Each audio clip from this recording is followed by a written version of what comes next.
Welcome to the Leading at the Next Level podcast with Dove Development and Consulting, the show built to provide ongoing support for your leadership journey. Today, I have the opportunity to chat with Crystal Farmer, Senior Vice President and Chief Operating Officer with Augusta Health.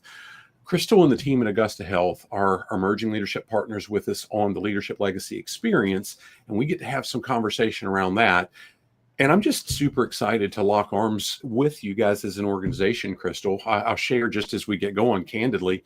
Cindy and I live north of Harrisonburg. Our kids are spread out. Our last, at least two, maybe our last three grandchildren were born at your facility. So we're pretty excited about that, the value you add, the patient care, everything that you guys do to truly take care of the community. Before we go into some of the questions that I'm going to tee up for you, would you be willing to kind of give your professional background, some experience in the industry, and so on? Sure. I have been in healthcare for about 30 years.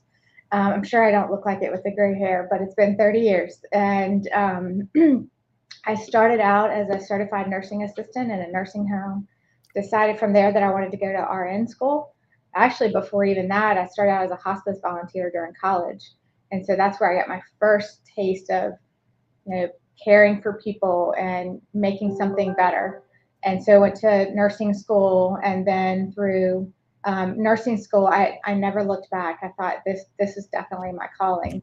And then worked at the bedside for quite a few years as a bedside nurse and was tapped to go into management. I had a director that saw something in me, and no one else volunteered to do it. So I did it. And then from there, just sort of worked my way up without realizing I was working my way up. My career trajectory, the way I saw it, was not in leadership, but really quality and teaching and things like that. But I've been really lucky to work with some great mentors and have great experiences. And now I'm in the executive leadership. That is amazing. Cindy and I, me specifically, I absolutely love skilled trades, and we've done a lot of work over the years. Or before we started our business, I did with folks in apprenticeship programs, and I say that because the CNA schools often tie into our tech centers and so on. Yep. And I tell people all the time, my goodness, what a great opportunity to get in a field and then let the organization you're working with pay for whatever that continuing education is and grow. Why get the student loans on the front end? That's a whole different conversation. But the reality is, gosh, organizations will invest in you if you show return on investment. And what a cool story that is, Crystal. Absolutely. Absolutely. And Augusta Health does that as well. We have our own CNA program. We have a scholarship program, and we do a lot of it because we believe in investing in our people, investing in our community. Indeed.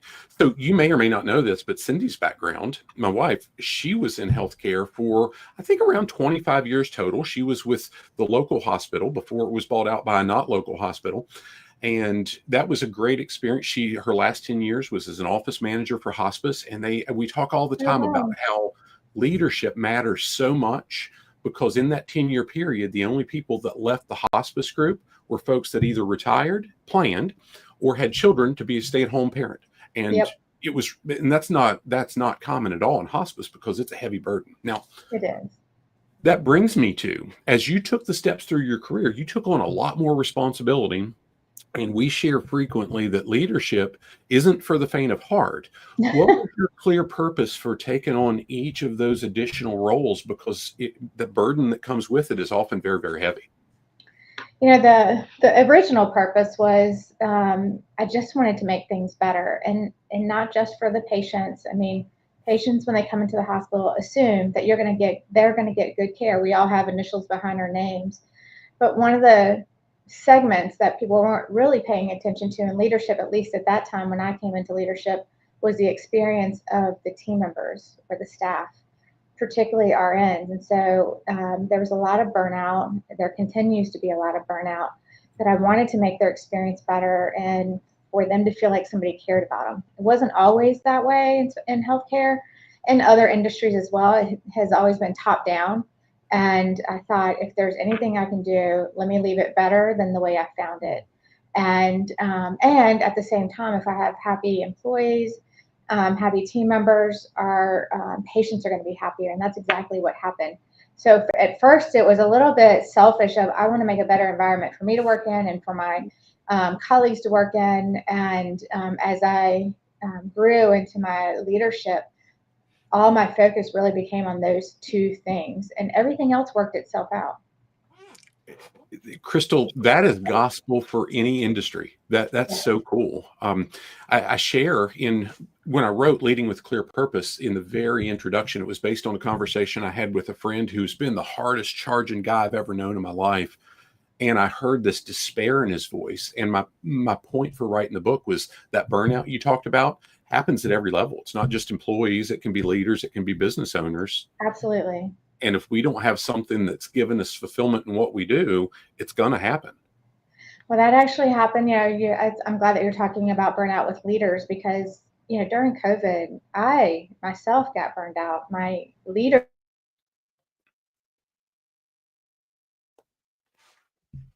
were burned out, and there's nowhere to go. It was just a very different situation. There's a lot of crisis leadership, so there's not a lot of opportunities to ask for people's opinion and voice. And so that was a different type of leadership for me. And, we did what we had to do. But coming out of crisis leadership and going back into, okay, let's come back together. Let's focus on what's important. And that was very hard to come out of that transition and be able to lead a team, I say, to the light, because we were seeing things getting better, and staffing was getting better, and mortality was getting better, and it was very difficult. And I found myself burnt out too, asking myself of what fills my cup, what's going to make me come back the next day. And so I went through a short time period of, maybe I've reached my level of leadership that I can provide for this team. Maybe I've reached my max and I need somebody else. We've seen that for every level of an organization, it matters. The challenge is it falls on the leader's role to provide that purpose and that connection to fulfillment for everybody at every level. And so seldom do we, if we've taken on that leadership responsibility, have somebody that can do it for us. So it's so important to have those networks, those alliances that we can rely on for that. Well, my team did do that for me. And, really how we got it started was I would ask all of them, what fills your cup every day? Is it interacting with patients? Is it interacting with your team? Is it making sure you have dinner every night with your family? Is it your schedule? And those are the things we started working on for their environment. Now, Crystal, if we were having this conversation 3 or 4 months ago, I would probably be saying, hey, will you be on the third panel of the event, of the executive panels? Because that's exactly the topic is that panel's addressing. I've got 5 business owners, executives that are going to talk through, here's how I help my team understand their own individual purpose and connect it back to what we do as an organization, because it's so absolutely critical. Very cool. Now, as you grew through the ranks, having different titles doesn't make you a leader. You can be, I tell people all the time, I can sit in the garage and it doesn't make me a car. What motivated you to really get involved in the leadership development aspect so you could lead and earn real influence as opposed to being the boss that just had authority? I always tell folks, lead from where you are and start there. And if that's not for you, you probably should stay away from leadership. When I decided to go back and get my degree because I wanted to understand how things worked in a hospital and why decisions were made, I had a few, our unit had a few bad outcomes for patients. And I thought, how can I make this better as one person? I don't want my patients to have a worse outcome. I see my colleagues burning out. So I decided at that time, I only had a diploma of nursing. Maybe I need to go back and get my bachelor's and my master's degree, because maybe there's something in that curriculum that helps me understand why decisions are made at the level that they're made at in the C-suite. And I did find some answers, but not the answer to fix all of those things. It really comes from the person and what your motivation is, proper motivation. If you're motivated always to just come out of college and go straight into a C-suite, that's not proper motivation for me. It's what do you see in your daily work that you feel like you can make better? And so that was really my purpose. And then as I, became a director and then a chief nursing officer, my focus was really more about, obviously less about me, but more about mentoring more people. I would always tell my nursing leaders and my colleagues, I'm going to keep this seat warm for you, because one day you're going to be here and I want to help you get there. And so not being threatened by that, but growing other people is really, I think that's one of the things that fills my cup, is mentoring and growing other people. I have several people that I mentored that are now chief nursing officers or in other C-suite roles, and that makes it feel really good. Crystal, about 15 years ago, I had that experience, but it wasn't intentional. For me, it was survival, because I needed to have folks that would prop me up and support me when I took on more than I could fulfill on my own. But looking back on that over the last 15 years, to see each of them, and I'm not taking credit for what they did. My gosh, they worked hard. They were amazing people. I'm just glad I could have a fingerprint on their life in the process. It's some of the most rewarding experience I've ever had in my life. And that's, to that end, that's a large part of why Cindy and I've chosen to what we do over the last 10 years, is how can we sow into other people? We need to survive. We need to make an income, but that'll take care of itself if we do the right things. And wow, what a great statement you shared. Absolutely. My first CNO role, I actually didn't apply for. My CEO came to me and said, I really think you should apply for this CNO role at one of our sister hospitals. And I said, no, I'm not ready to be the executive and everything fall on me. I like where I am. And he said, well, let me just reword it for you. You start in June. I need you and the CEO to meet. And we hit it off, and the CEO of that hospital. And so sometimes it's our mentors and our leaders give us a kick in the butt as well. No, you're ready to move. And I want to be that for somebody else, because I wouldn't be where I am if I just stayed in my own head. And the reality is, some of the best folks I've ever seen in executive roles, owner roles, weren't necessarily ready. They did it because they knew they could fill a need, and they would have rather been doing the other job, but they cared enough about the people to do it. Exactly. I would argue we could say that about politicians too, but I'll stay off that. Nope. That'd be another hour long. Oh dear. And we won't fix it. So that is what it is. Crystal Moyer has been with us at our Live to Lead event a couple times over the years. And this year we had some conversation with her, and it's grown into the partnership that we've got on the upcoming Leadership Legacy Experience. What was it for you guys at Augusta Health that you said, yeah, this is something that we would indeed like to lock arms with Wes and Cindy, Dove Development and Consulting, to really partner on and provide for the community? You know, we're an independent hospital, and which means we don't have a lot of legs and arms and other resources to go to. So whenever there's something locally and in the community that can help our leaders develop, that's what we want to be a part of. And I think it's fantastic that it's just a couple miles down the road and we can participate in this every year. Our leaders now are always looking for opportunities to develop. It's even better that because it's local, we can network with other leaders outside of healthcare and healthcare. And so I think that's a great opportunity for us as well. But where we are now, we are really hyper focused on making sure our leaders are getting the opportunity to develop themselves. It does prevent burnout. When you are learning and developing, it is known to prevent burnout. Yeah, Crystal, about 25 years ago, I was working in behavior-based safety, and I was just young in my career, and I'm starting to go to these conferences with people that I saw as larger than life. And one of the things that I learned, to your point about it's cool to network with other folks with similar responsibility, is I learned that they were dealing with some of the same issues I was. People are people, regardless of the widgets we make, regardless of the industry we're in. We all tend to have it, and it was so uplifting. But even more importantly, I got to connect with those people and say, hey, when you ran into this issue, what did you do? Exactly. And it was just absolutely career changing for me. Now, we've talked a lot about leadership as a whole. What would you like the community to know that they probably don't know or understand about Augusta Health? And I think there's a couple things. One is our people are the differentiator. You know, every hospital has an ED and an OR and provides essentially the same services. What's different about Augusta Health is our people, and you mentioned it earlier, you know, when you talked about your children being born here, but it was, that's what made the difference for me to come work here, was the people that I met, and they're very genuine and they care about this community. So I think that's the first thing. The second thing is as a hospital, when people just call us as a hospital, they think we just take care of sick patients. We are so much more than a hospital. We have a lot of clinics out in the community. We go as far as Lexington and Crozet, and we're in Harrisonburg. And so we're more than that. But also the other piece is we don't want people to come into the hospital. We want to treat them before they get here. So our mobile clinic and our neighborhood clinics, we recently purchased an RV, which is about to be deployed. But before that, we just had a van and started going to different communities, homeless communities, church communities, just communities where we saw there was a desperate need for healthcare, and taking healthcare to them. So that would avoid, ER visits and really coming into the hospital when it's too late. We are more than just taking care of sick people in a hospital.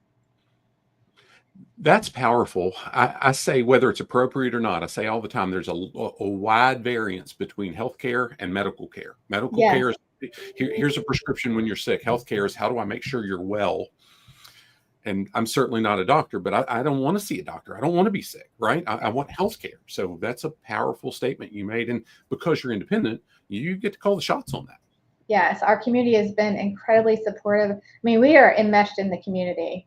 If we make a little change here or there, our community tells us, yes, you made the right move, or no, you might want to think about that again. And so they really want the hospital to be successful, because this is where they get their health care and their well care.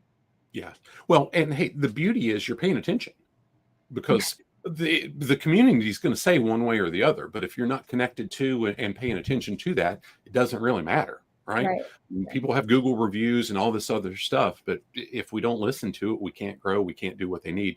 Now, you said something so powerful. You talked about, when we do these things right, people want to be a part of it. People want to come there as I'm going to say clients, in this case, maybe patients, whatever the case may be, but employees want to be part of it too. I just yesterday finished the manuscript for a book on values, and how critical a strong foundation is in an organization around core values. And I made the case throughout the book that when we have those values in place, over time, people will actually knock on the door and say, we want to be part of your team. And it's not all about the pay. So absolutely. We have some really strong competitors on each side of us that are great health systems. And consistently we find, particularly after COVID, coming out of COVID, and I think it's the way we treated our people as well. And we call it live serve. So you're right, it's not always a patient. It could be someone that's going to the fitness center or using our pharmacy. But I think they saw the differentiator was our people and how we treated our people during that time. I mean, during COVID, we would cook extra meals in the kitchen. So the nurses or the clinicians that were working 14 hours could take a meal home to their family and not worry about cooking. I mean, those are the type of things that you're never going to make money on that, but it was the right thing to do, and they felt cared about. Crystal, I would argue that not going to make money on that, from the fact of, my first book was called What's Killing Your Profitability? It all boils down to leadership. And I went through a pretty comprehensive study of how much recruitment retention really costs. Right. I would argue replacing those folks would have been a lot more expensive than those meals. So maybe it did hit the bottom line. Oh, absolutely. The payout was very different, and it was well worth it. Yes, ma'am. Now, you've talked about some neat stuff. Can you share an example of maybe a campaign or a project that you guys have done recently, not recently, whatever, that's really made a positive impact on the community you serve, or maybe even the industry as a whole? Because sometimes when you hold a high bar, it stretches other people. I kind of already gave it away. Our neighborhood community clinic it can't be talked about enough. There's actually two things, and it really started, they kind of play off of each other. We got the idea for the mobile clinic during COVID when the vaccines came out, and the state said, we really need every hospital to try, or every healthcare system to try to vaccinate as many people. And so at first, because the vaccines are very hard to get a hold of, we just were focused on just our area, Fishersville, Waynesboro, Stanton. And we soon realized that folks from other areas, Harrisonburg, Charlottesville, other areas were coming into our area to get those same things. And we also realized the people that need the vaccine the most aren't able to come to us.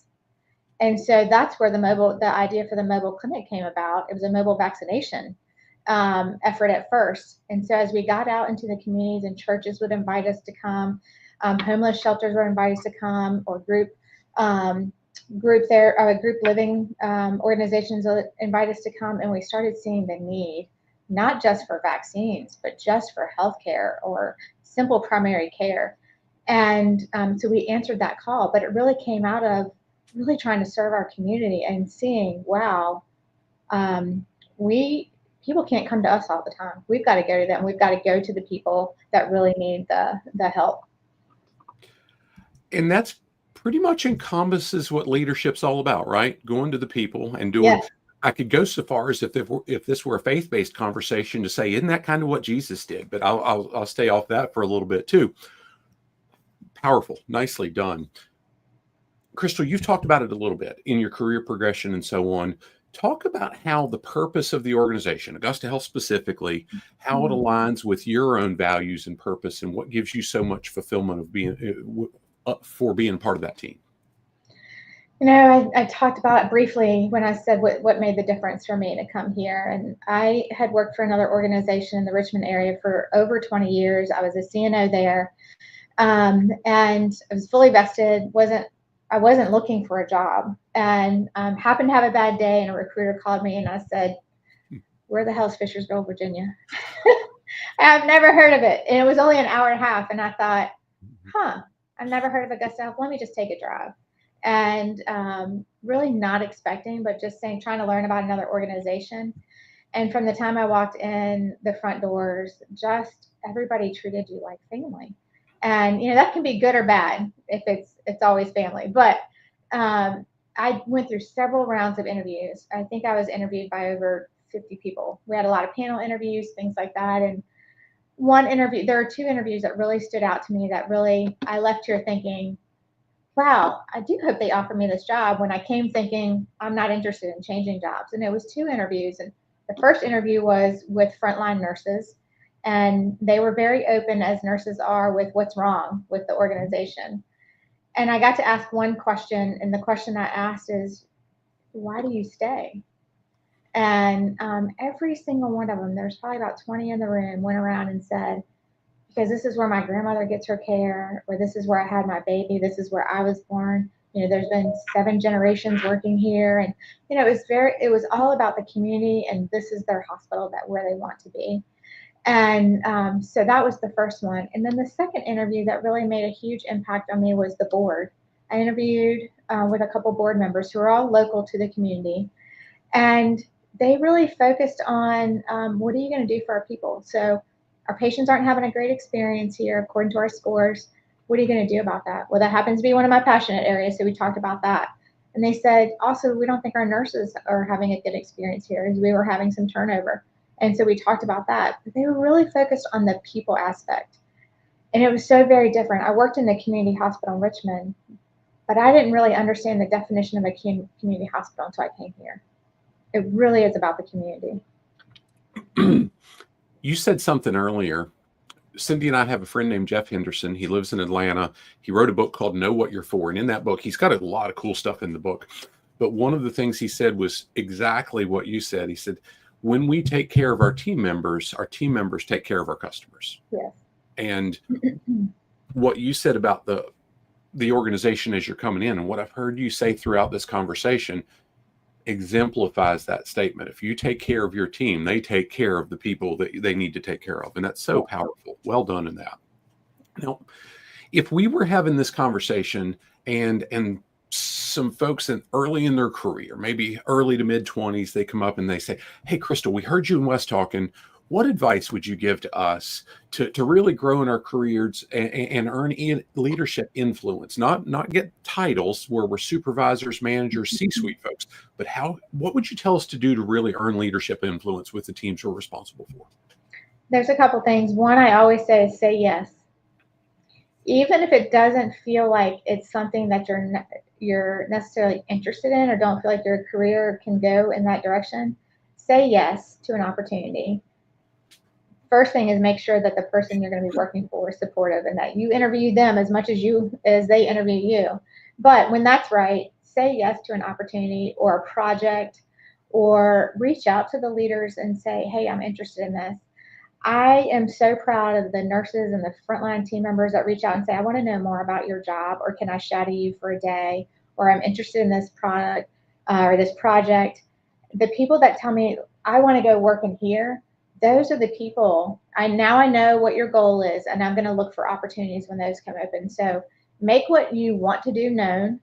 Say yes to simple little projects that are not going to really break you, but you'll get to network more and you'll get more visibility. So more opportunities for visibility, and again, sharing with people what you want to do. Networking, you cannot underestimate the power of networking. And so the more visibility that you get in the organization or outside the organization and opportunities like you're providing, it's only going to work for you. I'm going to make sure that my son hears this conversation, because those are words that I've told him over and over and over. But the reality is, if anybody's hearing this and has kids, they don't listen to you. They listen to other people not named you. So, I have two. I know. Yeah, thanks for saying that, Crystal, because Matthew is absolutely going to hear that statement. And his son was one of the kids that was born in one of our grandkids that was born in your hospital. So he'll hopefully take it to heart and so on. He's a fantastic young man. We're super, super proud of him, but he still listens to other people a little bit better than he does me. But that is what it is. I have the same situation. Well, Crystal, we've talked about more or less a structured format here. What have I not asked you that you'd really like to share that you feel like can make an impact on folks? The one thing that I would say is, and I just mentioned a minute ago, is make sure when you're going into a role, don't be so impressed. I mean, obviously you need to make a paycheck and you need to make money. But don't be always so impressed on the perks and the things of the job. What's really going to make a difference for you, especially as you're growing your career and you're trying to develop, is having a boss, a supervisor that is willing to mentor you and get you to where you need to be.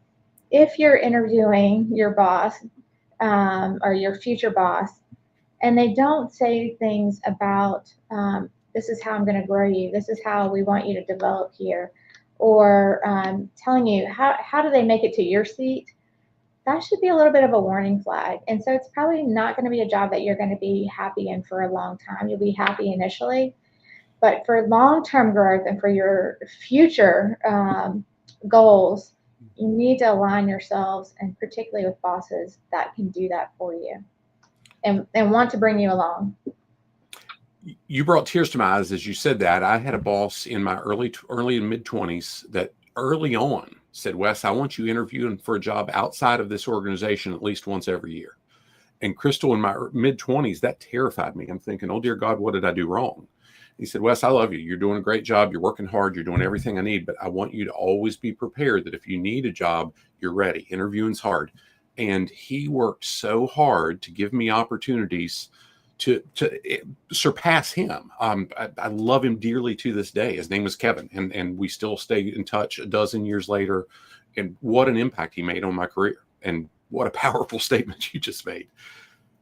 My goodness, Crystal, we could do this for days. You've got a busy schedule. I don't want to hold you hostage. Thank you for taking the time to do this. This was amazing. We appreciate the partnership that we get to have with you guys. We look forward to building that relationship, so it truly is a win-win partnership. I'll share that for anybody that's accessing this, wherever, however you're hearing this, if you need continuing education credit, specifically in the HR spaces, but there's a few others that Cindy and I work with as well, send us an email at admin@dove-development.net, and we can hook you up with an all-access trial to our full Leading at the Next Level program. Today, I think there's a little bit north of 160 hours worth of content in the digital side. We do new lessons in that, typically live twice a month, and then add them later on to the digital product and so on. Love to be able to hook you up with it. No strings attached, 45 days free trial. Crystal, thanks again for taking the time to do this with us. We truly value the partnership with Augusta Health, and we look forward to building the friendship with you moving forward. Thanks, Wes. Thank you for the opportunity. You bet. Make it a great day, everyone. God bless. Thanks.